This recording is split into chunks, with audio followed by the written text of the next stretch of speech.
Ako nga pala si Inday, ang kukulay na yung buhay. Pero kapag ako kausap mo, panigurado, gugulo talaga buhay mo.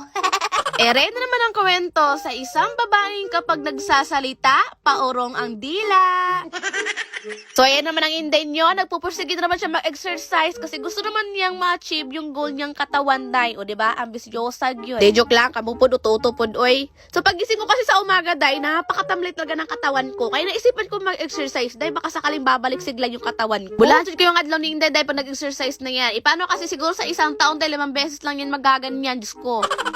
Diyos ko, dahil yun na naman talaga yung exercise ni Inday, pero grabe naman talaga yung pagod, ay. Okay, fast forward, same day lang to ha, tanghaling tapat na din pala nito, at aalis ka pala ngayon si ate. Siyempre, ako naman yung palasama, pero bago ang lahat, may dadaan naman na kami dito tao, kasi gusto daw niyang sumama sa amin. May bibilil nga daw siya dito, at sakto, palis din kami ngayon ni ate, kaya naman dinaan na lang namin siya dito, para masabay na siya sa amin.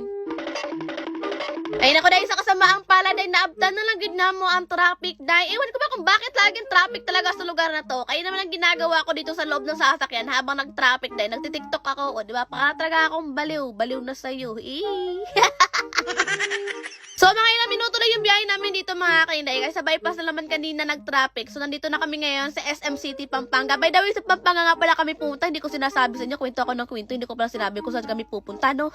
Sorry. Alam niyo, ang vlog na to, dapat to nakaraang taon pa nga talaga. Kaso nga sobrang busy ko talaga that time, kaya hindi ko siya nabigyan ng oras para i-voice over man lang. But anyways, nakapasok na din pala kami ngayon dito sa SM. And first, big shout out muna dito kay Kuya na sagip sa camera ko dahil hindi ko siya kilala, pero para ang pogi niya. Huy! Baka Kuya, ikaw talaga yung meant to be ko, hanapin kita dyan sa Pampanga kung wala ka pang jowa. Huy! Kikat ba?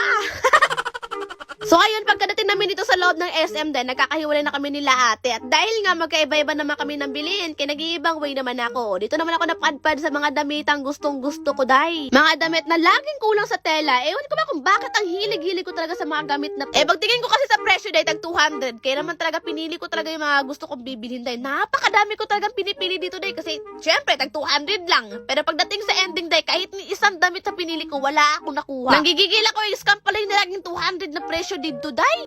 Tatlong damit na mabibili mo dun, day. 1,000 na. Diyos ko, bibili na lang ako ng tig 50 damit, day. Kompleto pa yung mga tela. Iwan ko ba kung bakit ang mahal talaga ng mga bilihin dito sa mall, day, no? Saka ikot-ikot namin dito sa SM Pampanga, day. Nakarating naman talaga kami dito sa part na pinaka-paborito ko naman talagang part to, day. Kaya mga makeup kit, mga skincare. Tapos ganito ang nangyari. Nakita ko na talaga to siya viral sa Facebook, sa TikTok. Kita mo yung tatlong butas na yan. Ilalagay nila dyan lahat ng mga makeup kit. Tapos dadamputin mo o kukunin mo yung mga makeup kit na nilagay nila dyan in 5 seconds. Tapos lahat na makukuha mo in 5 seconds, sayo na yun at hindi nila yun kukunin. O diba, napakaganda. Kaya naman, go na go talaga ang mga person, day.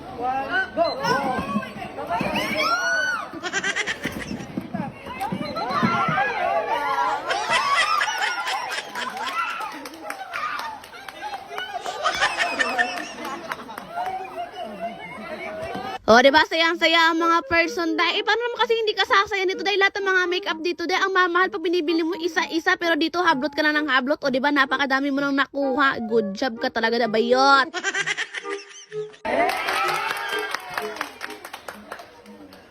Kaya naman, thank you so much talaga sa mga palaro yung ganto. Diyos ko, uwi taga kami to may ngiting tagumpay dahil may bit-bit na kaming makeup, day, ang kaligayahan ng mga babae. So yun nga mga kainay, pagkatapos namin talaga doon, umuwi talaga kami agad. Di ba kasi magbago yung isip na, babawiin nila sa amin yung makeup na nakuha namin. Diyos ko. So yun, dahil pagkatapos namin mag-shopping, dahil mag-shopping na po, may agipang gutom naman kayo, may. So hindi naman talaga shopping yung dapat namin pasukan dito, dahil para kumain. At dahil nga napakadaming tao sa ibang kainan, dahil kaya wala kaming choice kundi mag-shopping na lang talaga kami dito, dahil ang importante kaya makakaumiritig mabusog, dahil fights na. Siyempre, ang pinili ko naman dito, ang pinaka-paborito ko, laging kakainin kapag sa shopping kami kakain, dahil. Paon sa mag-pronounce, dahil, shopping? Shopping yung ka.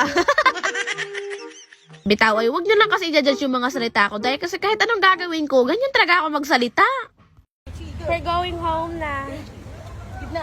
Hi, Day. So, ayun, after namin kumain, tapos na pala kaming kumain, uuwi na po kami ng Bulacan. So, yan na nga mga kainay, tatapusin na din dito ang kwento ng isang babaeng kapag nagsasalita, paurong lagi ang dila. Thanks for watching! Shish!